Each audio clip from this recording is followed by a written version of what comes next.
beli kereta baru.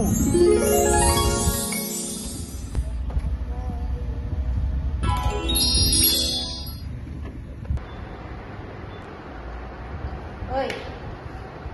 Kenapa ya? Banyak dapat duit ya? Sikit je. Sikit-sikit mohon. Betul lah. Siap. SSPN tu fungsi dia apa? Baik saya tunjuk.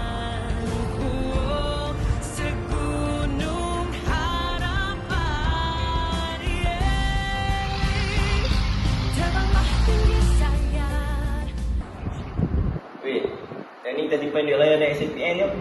Wih, kita boleh kumpul duit raya dalam ni. Aku nak beli kereta. Aku nak beli motor. Boleh. Aku on.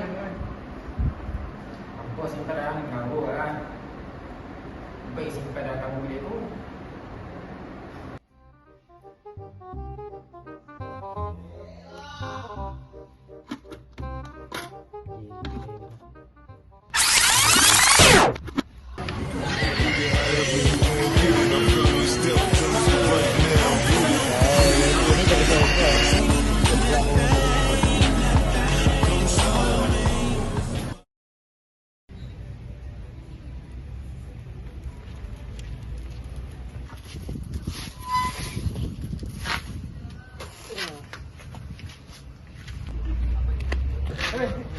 Oh, Wak. Biar ayah tu SSPN.